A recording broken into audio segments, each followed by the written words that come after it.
Lily Rick was fast asleep in these North Fargo apartments on Sunday night as smoke filled the halls during a fire. Moments later, a brave neighbor rang her doorbell. Barb was standing inside her kitchen when the wind started howling outside. A few minutes later, the roof was in her backyard. Day one of Fargo's tests happened here at the Shack on NDSU's campus, where Gandhi says 181 staff members tested and 4 came back positive. Over at West Fargo's Faith and Journey Lutheran Church, Sleddy says 256 staff members tested, with 9 coming back positive. The doors leading to 2 washing stalls at Whale of a Wash are now blocked off by orange cones because the wall in between them came down. Now, I spoke with the owner today, and he tells me in all of his years of working with car washes, he has not seen anything like this. Now, if you aren't a fan of frying your turkey, Fargo Fire says the safest way to cook it is to bake it in the oven. The space inside will make sure the heat stays on the meat. The inside of the Alara Center looked like Santa's workshop, as elves from the Grand Forks Senior Center pack bags full of meatballs, potatoes, and pie. Over 800 of these bags are being rolled out to hungry seniors waiting in their cars. A lot of seniors are abiding by the CDC protocols and staying home and staying safe, and so we want to make sure that they get a good holiday meal.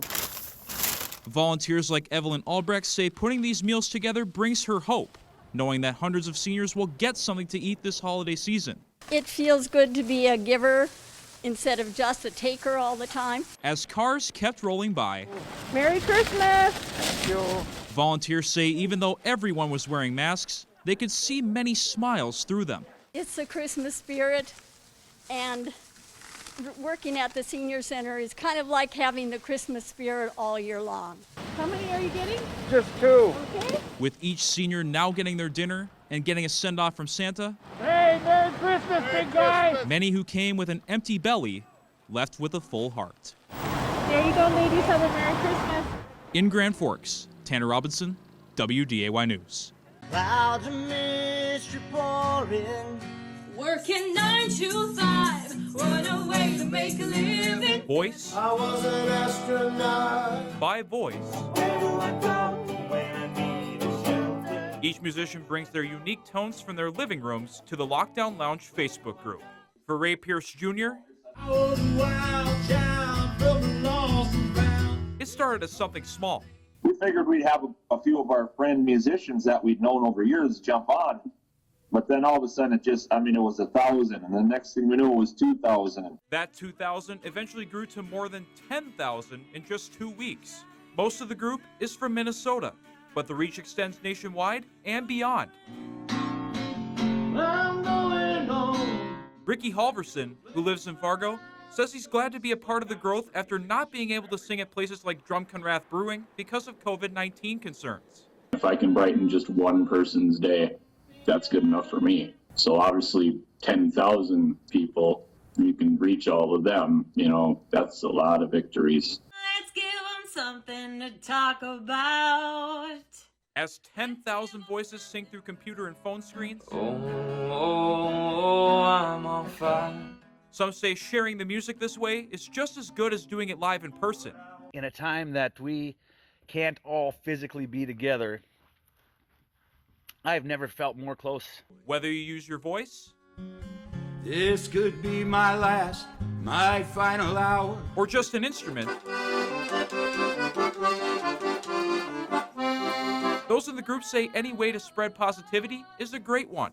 Some of us may be of professional caliber, some may be beginning, but we're all here to kind of encourage each other and build each other up. It's a brother and sisterhood. Building each other up What more can I say? while being locked down, We stand tall.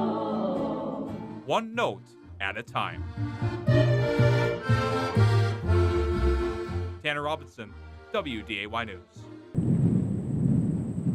As whipping winds swept through the cornfields, Bob Reapy and Vern Baker were hard at work, marking graves in the Poor Farm Cemetery. It's been a labor of love, for sure. Reapy is the man who started this project 7 years ago, after discovering the old cemetery on a walk. This was all just like that over their field. He spent the next few years sprucing up the cemetery and digging some holes. Reapy found out more than 170 bodies are buried in this cemetery, and with years of research, discovered 160 names. Barker offered to help Reapy with this research once he came across the gravesite. I was actually looking for the state hospital cemetery. I am kind of a cemetery aficionado. The two then started making new headstones for the gravesite, and they've also had some family members of those who died come by. Got those stones marked, and we had a little ceremony for them, and that's what makes us feel real good. As the months go on, Barker and Reapy hope for more to find this gem of history. I try and keep it mowed so that anybody who happens to stumble through here can see that it's a place where people care. Although they have to work through uneven ground and have a long way to go, By the time we get done, we'll probably be both ready for the old folks home. both men say they enjoy giving the buried bodies some dignity at last. Near Fergus Falls, Tanner Robinson, WDAY News.